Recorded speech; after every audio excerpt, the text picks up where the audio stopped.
দফায় দফায় বৃষ্টি এবং যে বৃষ্টিতে দুর্ভোগ বাড়ছে ঘাটালবাসী। মাস্কট স্পিন কন্ট্রোল ল্যাবের পরীক্ষায় এটি প্রমাণিত। কেয়াসেট আলোপেক্স পেন্টা অ্যাক্টিভ নতুন চুল গজাতে সাহায্য করে, চুল পড়া বন্ধ করে। কেয়াসেট আলোপেক্স পেন্টা অ্যাক্টিভ 10 হেয়ার ফল প্রবলেমের একমাত্র সলিউশন। ইতিমধ্যে জলমগ্ন ঘাটাল পুরসভার 6টি ওয়ার্ড, 1, 2, 5, 7, 9 এবং 10 নম্বর ওয়ার্ডে ঢুকেছে শিলাবতী এবং ঝুমি নদীর জল। দেখতেই পাচ্ছেন একেবারে প্লাবিত হয়ে গিয়েছে রাস্তাঘাট, একাধিক স্কুল, খেলার মাঠ জলমগ্ন। সুখচন্দ্রপুর জুনিয়র হাই স্কুল, সুখচন্দ্রপুর প্রাথমিক বিদ্যালয় জলের তলায়।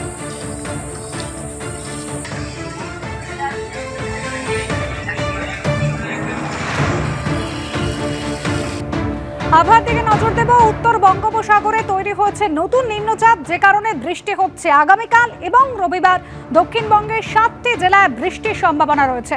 অরিত্রিক ভট্টাচার্য আমাদের প্রতিনিধি রয়েছেন আমাদের সঙ্গে টেলিফোন লাইনে।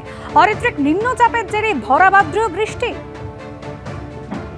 দেখো, বঙ্গোপসাগরে বলা ভালো মধ্য বঙ্গোপসাগর এবং সংলগ্ন উত্তর বঙ্গোপসাগরে নিম্নচাপ তৈরি হচ্ছে এবং সেটা কিছুটা শক্তিশালী হবে। তবে আপাতত খুব যে ভারী বৃষ্টির সম্ভাবনা দক্ষিণবঙ্গে আছে তা নয়। আজকে বৃষ্টি হলেও সেটা অল্প বৃষ্টি হতে পারে।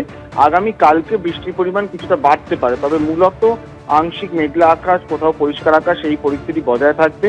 এবং যেহেতু সমুদ্রের দিকে উত্তাল হতে পারে পরিস্থিতি, তাই জন্য মৎস্যজীবীদের সমুদ্রে যেতে নিষেধ করা হয়েছে আগামী 2 দিনের জন্য। ধন্যবাদ। 6 দিন ধরে বিদ্যুৎহীন এলাকা, সঙ্গে জল যন্ত্রণা। তৃণমূল কাউন্সিলরের বাড়ি ঘেরাও স্থানীয়দের।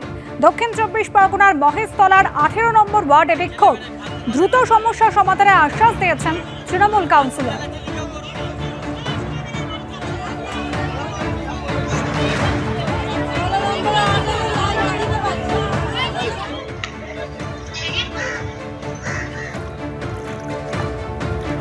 জুনিয়র চিকিৎসকদের হেনস্থা এবং হুমকি দেওয়ার অভিযোগ, দাদাগিরির অভিযোগ উঠলেও তৃণমূলপন্থী কয়েকজন চিকিৎসক নেতার বিরুদ্ধে।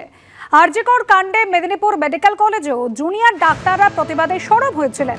আর অভিযোগ মুস্তাফিজুর রহমান মল্লিক সহ তৃণমূলের একাধিক চিকিৎসক নেতার বিরুদ্ধে। অভিযোগ জুনিয়র চিকিৎসকদের হস্টেল থেকে বের করে দেওয়ার হুমকি দিচ্ছেন চিকিৎসক নেতারা। অভিযোগ পাস আউট হলেও হস্টেলের রুম টিএমসিপি ইউনিটের মুখ্য আহ্বায়ক মুস্তাফিজুরের দখলে।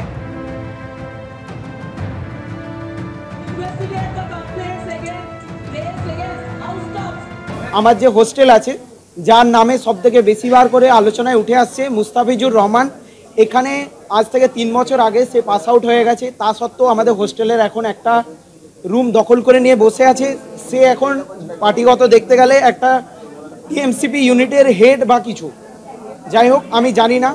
এখন আমাদেরকে প্রতিনিয়ত দিন রাত যখন তখন দেখা হয়, আমাদেরকে এটা থ্রেট দেওয়া হয়, তোদেরকে আমরা হোস্টেল থেকে বের করে দিতে পারি, এক্ষুনি বের করে দিতে পারি। আমরা যখন বলি যে আমরা তোমাদের নামে কমপ্লেন করব, তখন ওরা বলে তোরা স্বাস্থ্য ভবন পর্যন্ত গেলেও আমাদের কিছুই করতে পারবি না, তোদের এগেনস্টে আমরা আবার একটা নোটিশ আনবো, তোদের রেজিস্ট্রেশন পাবি না তোরা। এত বড় বড় থ্রেট দেওয়া হয়। শুধু এটা আমার সাথেই নয়, আমি আজকে এসেছি এই জন্য কারণ আমাকে প্রচণ্ডভাবে আমি আমার নিজের ফ্যামিলিকে পর্যন্ত ইনভলভ করতে বাধ্য হয়েছি এই ঘটনার জন্য। যাই হোক, আরও অনেক কিছু আছে।